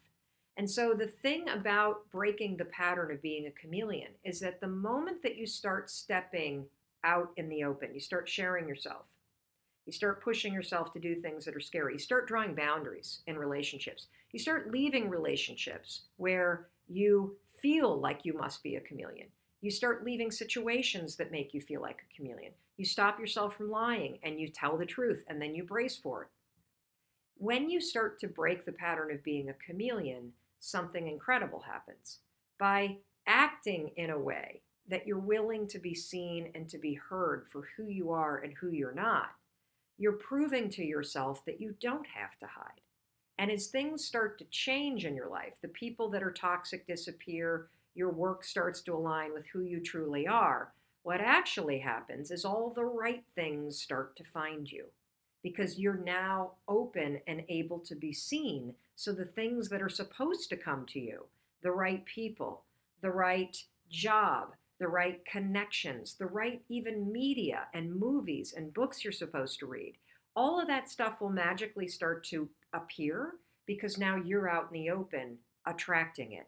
Chameleon, that term, it's also the same thing as being a people pleaser. That's what it really means. That your whole mode is about making sure everybody around you is okay and taken care of and nobody's upset with you. That is classic chameleon behavior. Here's the other thing I want to say that's a giant disclaimer about being a people pleaser or being a chameleon.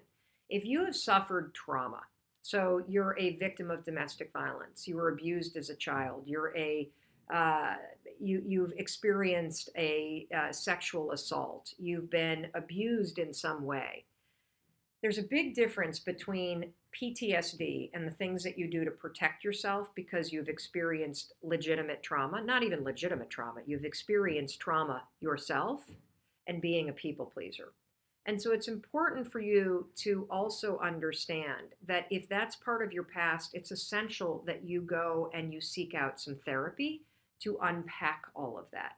Because what you may be stuck in is not sort of what I was doing, which is the lying and the people pleasing in order to fit in, but you may be stuck in a PTSD pattern that's more about your survival and about the way that you get triggered when you feel threatened. And that's a really important distinction to make when you think about how you apply what I'm talking about to your own life. We need to stop asking questions, and we need to be a leader in our own life, and we need to make decisions that support our family, that support our safety, and that support the things that we care about. And this all started to go down when we were still taping last week, and Mindy made the decision to get rid of audiences. And there were tons of phone calls back and forth with our production company and with various people about, should we get rid of audiences? Should we not get rid of audiences? What are we doing? What are we not doing? Lots of questioning. I'm sure you're questioning right now. Do you know one of the biggest things that everybody's questioning right now, at least in my friend group, because I've got a 21-year-old who's a junior in college, a 19-year-old who's a freshman in college, and a soon-to-be 15-year-old, is everybody's been relating to self-isolation like it's some big snow day. It's not.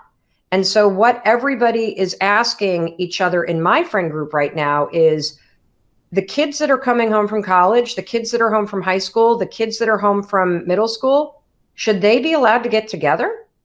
Should they be on play dates right now? And here's the thing. First of all, I think absolutely not. because self-isolation means you're protecting yourself and your family from all the people out there who you don't know who they've come in contact with. If these kids have come home on airplanes, if they've been on school buses, most of these kids don't have any symptoms. Self-isolation means you isolate yourself with your family. And so to me, the decision needs to be made, because you can spend the next week questioning whether or not you should get a haircut, questioning whether or not you should let your friends come over, questioning whether or not you should get together with the neighbors. And what really needs to happen right now is you need to be able to make decisions that support you and your family. Because when you start making decisions, you move out of thinking and ruminating and stressing and feeling analysis paralysis. And the second you make a decision, sorry, kids, you're going to hate this, but no friends are coming over for 2 weeks, because that's what the leading epidemiologists say. And as a family, we need to isolate. And if we isolate for a week and then we let a friend come in who's flown here from Texas, because that's where they go to college, who knows what they were exposed to on that plane? That's the point of isolation. Now, am I excited for the blowback when our kids are basically told you're stuck with mom and dad for 2 weeks? Nope, not excited for that at all. But in this moment in time, you really need to be making decisions, because that's where the power is going to come. And the other thing is that your kids are going to be looking to you for certainty. And so here's the scope in which I am making decisions with my husband. What do we need to do as a family in order to keep ourselves safe? And what do we need to do as a family in order to keep ourselves positive? And what do we need to do as a family in order to change our routine every day to something new, since we are in a very new and a very temporary moment of time, where a new routine to the day helps all 5 of us in our family seize the opportunity that these next 2 to 3 weeks are. Because here's the other thing that I know. There's not a single challenge that you've faced in your life that hasn't made you a stronger and better person. And there is no doubt that this is a challenging moment in time. Even if you're not in a hot spot, even if you're not in a country that is not quite in a lockdown yet, this is going to be a challenging time globally. If you listen to the experts, it's coming. And so on yesterday's broadcast, what I talked about are the 3 things that I want you to focus on. So I'm going to repeat them. And then I want you to write in the comments, where do you need to make a decision? Where are you questioning? And questioning what to do is causing you a lot of anxiety. And what decision are you going to make in order to make a decision and take control of something that you're worried about? Where you're going to make a decision even though you know that your family members aren't going to like it. You're going to make a decision even though it means that you are maybe admitting to yourself, Jesus, this is serious. I guess I better stock up on some food. I haven't wanted to admit that. My parents are down in Florida right now. They're making a decision to go back to Michigan. They're not sick, but they have been worried about what happens. What happens if one of us gets sick and we're down here vacationing until May? Forget it. We want to be back home where our community is and where we know the hospital and where we feel safer. So instead of thinking about it, ruminating about it, they're making a decision. I want you to tell me, what decision are you going to make today instead of questioning? And let's see, I'm going to my friend's house because it makes me feel bad saying no.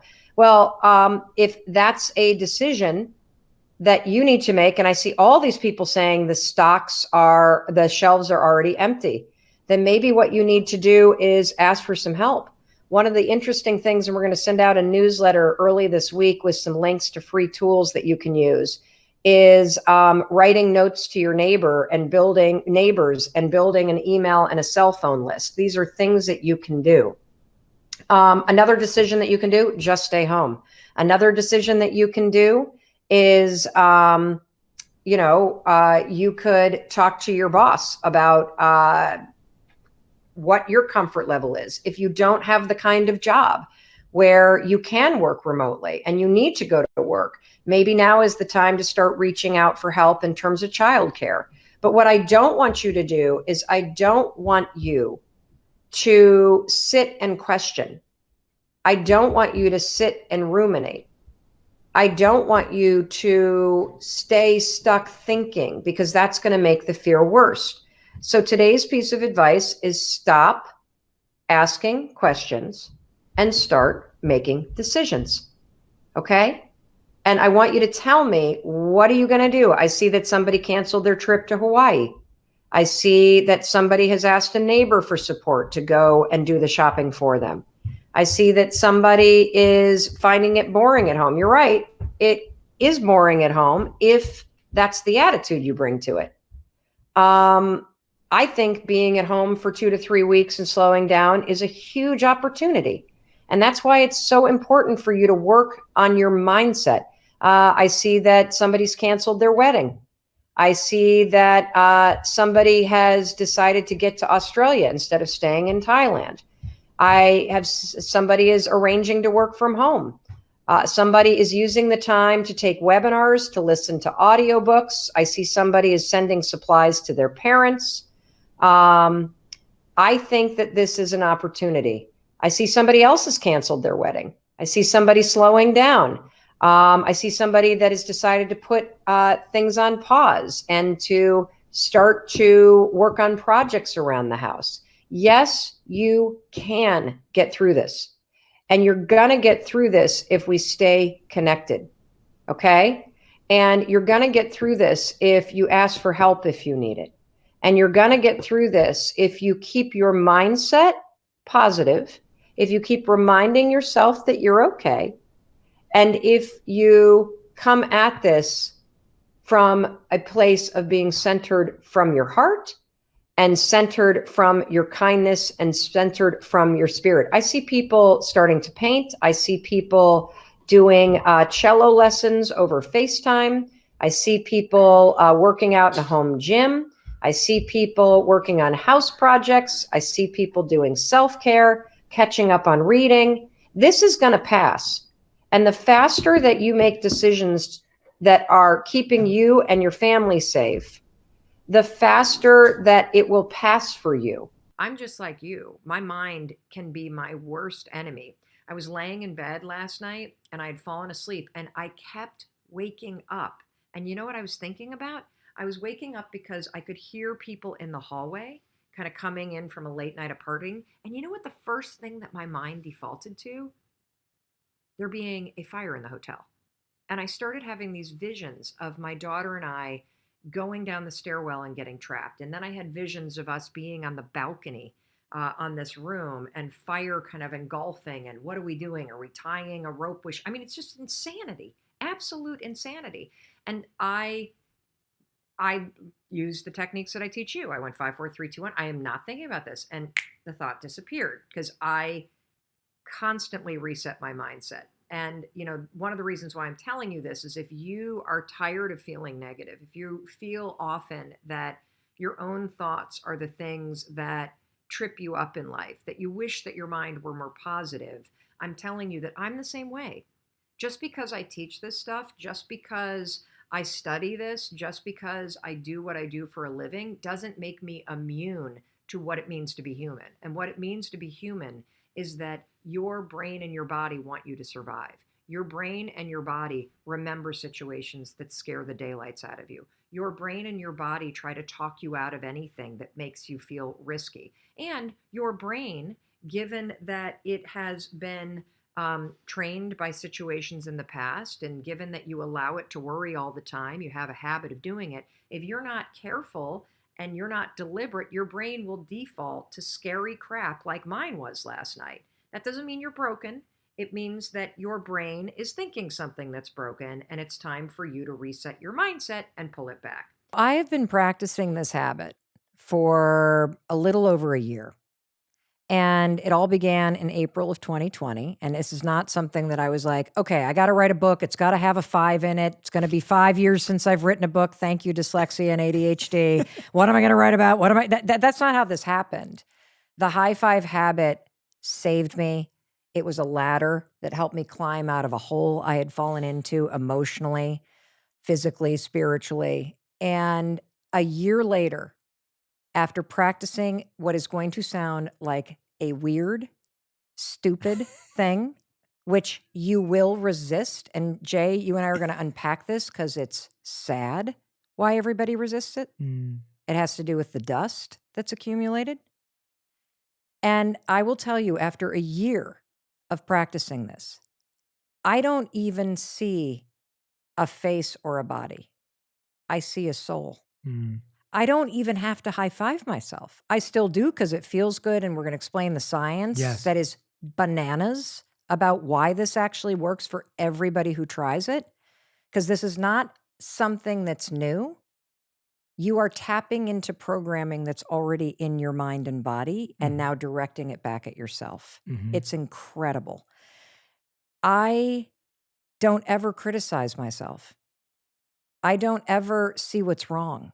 I see a human being who's trying, who deserves love and respect, and I know that it's my job to give it to her. You know, the 5-second rule, which I created, I don't know, over a decade ago, that's gone on to help me change my whole life. It's a little starting ritual and a brain hack that you can use to help yourself take the actions and change the thoughts that change your life. It helped me be more productive. It helped me get stuff done. The high five habit has changed who I am.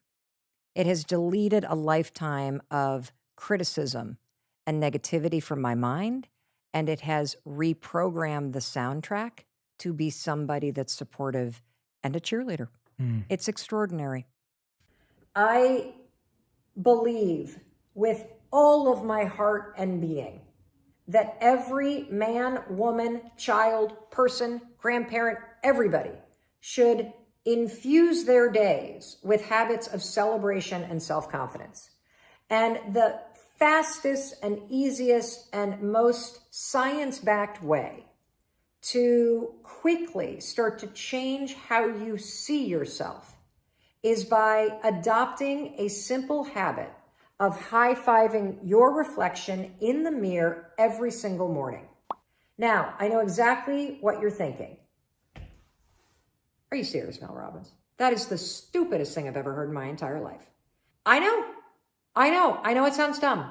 But the reason why your first instinct when you think about waking up, whether you're in your robe or your underwear, or your PJs or your birthday suit, and walking into that bathroom and having a moment with yourself and raising your hand and high-fiving yourself is because your self-confidence is in the gutter. You believe some garbage about yourself. You think you're a bad person, or you're unworthy, or you're ugly, or nobody likes you. Or how about this one? This was the story of my life. I have f***ed up my life so badly, I might as well just flush it down the toilet. You have some narrative in your mind that is so negative that when you look in the mirror, you see somebody worth trashing. You see what's wrong. You pick apart your appearance. And I want to reverse that, because here's the deal about self-confidence. Self-confidence begins with you. You realize the word self is in there, right? I can't give you confidence. I can give you a little boost. I can give you tools. I can encourage you. But confidence is forged in fire. It's something that's within you. And here's the thing I want you to realize about confidence. You are a confident person. That's why you miss feeling that way. You can only miss what you know. You've just been blocked from the feeling of it. And wherever you are right now in your life, I'm telling you, confidence is in there. You just got to figure out how to tap into it. And you've been building confidence all along, by the way.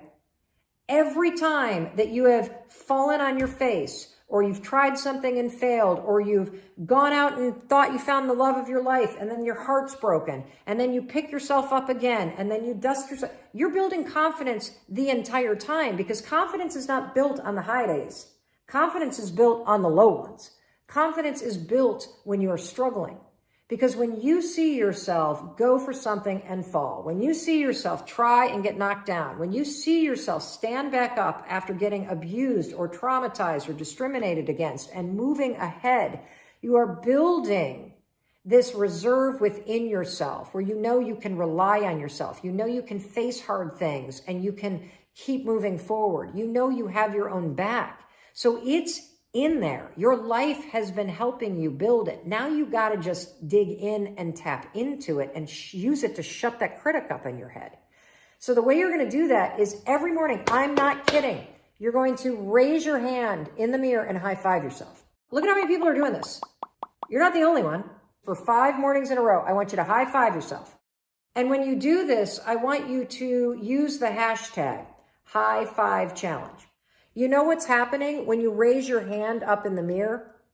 You are taking the lifetime positive association that you have with cheering for other people, believing in other people, celebrating other people, saying, let's go to other people. And you are marrying that positive association with your reflection. It is impossible to raise your hand in the mirror and go, I suck. You can't do it because your brain and the subconscious sees this and thinks, let's go. I love you. I believe in you. And when you do this every single morning, something incredible happens. First of all, you're not going to leave your bathroom feeling like you're dragging a boulder. You're going to leave there feeling like the wind's at your back. Secondly, you're going to have spent the morning, the first thing in the morning, by taking a moment and being with yourself.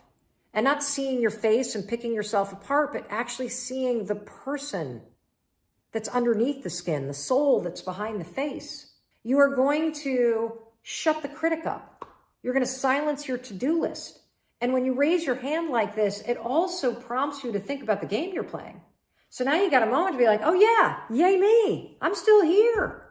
I can make today a good day. In fact, what game do I want to play today? Just for me. So that's the first thing that you're going to do.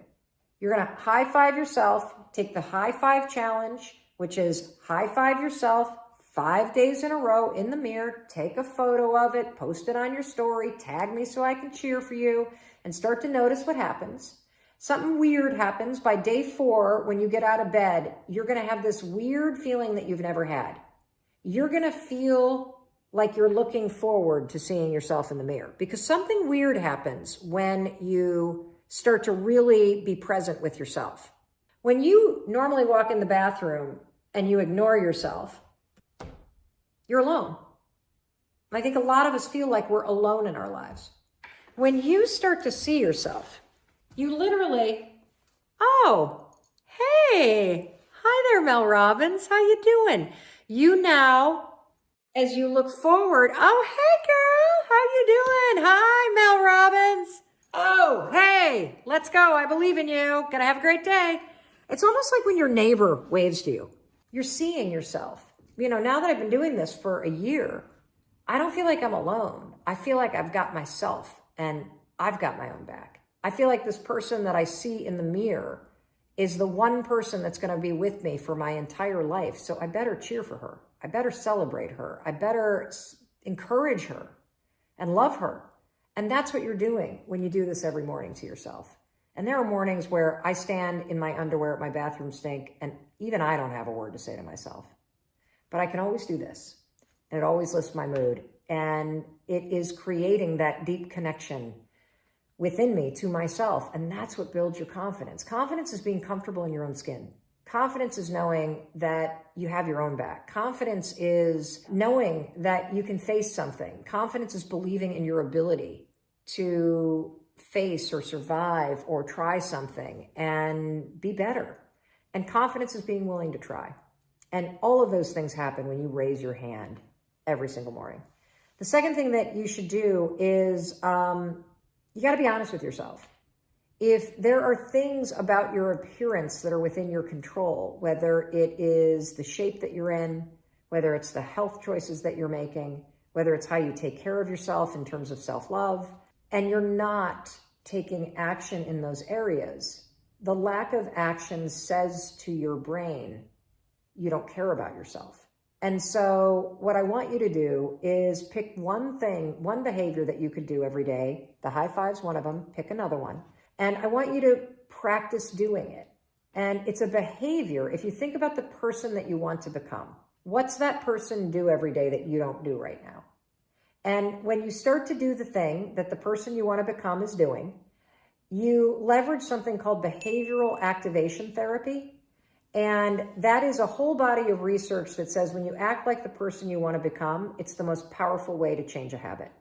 It's even better therapy than talk therapy, because the action proves to your brain that you're becoming that person. You're seeing the change through the action, and so then the brain catches up and starts to relate to you like a person that's confident, or a person who adores their appearance, or a person that celebrates themselves exactly as they are. So try those two things. Make sure you tag me online when you do the high five challenge, and I know it's going to work. One of the most important things when you're in a situation where the truth, the facts are that there is more on your plate than one human being can effectively handle on his or her own, there's a really important moment where you have to surrender to the chaos that your life is for the next couple weeks. Things are going to change when summer hits, but part of what I find personally is that when I resist, and I do resist, I resist what's actually happening when that's not the way that I want things to go. And so if you start complaining, or you start bringing extra weight to all of the things that are going on, it's going to make it feel even more overwhelming. And if you can bring a sense of realism to it. So I call this, and I think Sean Anker's the one that came up with this term, realistic optimism. Realistic optimism is a really powerful mindset, because you're not just putting a sunny spin on a crappy situation. You're being realistic about where you are in your life right now, and you are still maintaining an optimistic point of view. And what that means is that you, when you're an optimist, you believe that your actions and your thoughts matter.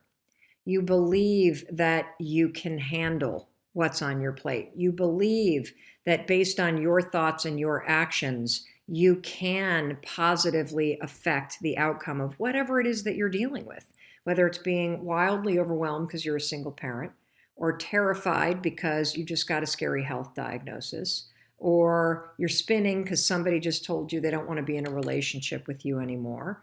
Whatever it is that you're facing that's making you feel overwhelmed, first start with how important it is to be a realistic optimist. So there's a surrendering to what's so, but you're going to stay very optimistic and positive, and know that everything that you think and do is in your control. And that when you know that your behavior matters, it gives you a sense of empowerment that's proven by research. Super duper important.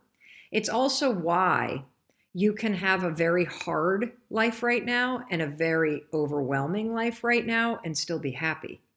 Because you know, based on being a realistic optimist, that this period will pass, and you know that there are things that you can think about and do that are within your control. You'll get the day where you celebrate, and that was yesterday, and you'll have that moment where you cannot believe that you actually got into the school that you wanted, or you got the job that you wanted, or you found the person that really compliments you finally, or that you got the raise that you wanted, or you built the house that you've always dreamt of. And then a funny thing happens after you actually achieve the dream. After you celebrate, life goes right back to the way that it was. And for me, what I'm present to is not the fact that this talk show is actually happening. I'm focused on all the work that I now need to do in order to do the talk show as powerfully as I can. And I think that the point that I'm trying to make about the fact that, yeah, you can achieve all the things that you're going for, but I've even noticed already in just 24 hours, like the crazy rise in emotion and excitement has already been replaced with things are back to normal. That is exactly what psychologists talk about when it comes to happiness, because happiness is not about achieving things. It's not about getting the result. It's about how you pursue the things that you enjoy and why you're pursuing them. And so the key to life, and I'm seeing it happen in my own life, is not actually checking the boxes and getting all those things that you dream about. It's how you go about living your life as you're pursuing them. Because if I were just gonna like, boop, check the box and now I'm done, biggest goal of my life to have a daytime talk show, just achieve that, boop, what do I have to look forward to? Nothing if you've already achieved it, which is why it's so important for you to understand that the real meaning of happiness is about how you show up every day. Yes, you should have big goals. Yes, you should have big dreams. Yes, yes, yes, and yes, you should pursue them. Don't ever think that, quote, making your dreams come true is what actually makes you happy. Because what actually makes you happy is having those big dreams and waking up every morning and doing a little something to push yourself to make them happen. It's about the pursuit. Hey, it's Mel. Thank you so much for checking this video out. And if you like this one, I have a feeling you're going to like this one too. I'll see you there.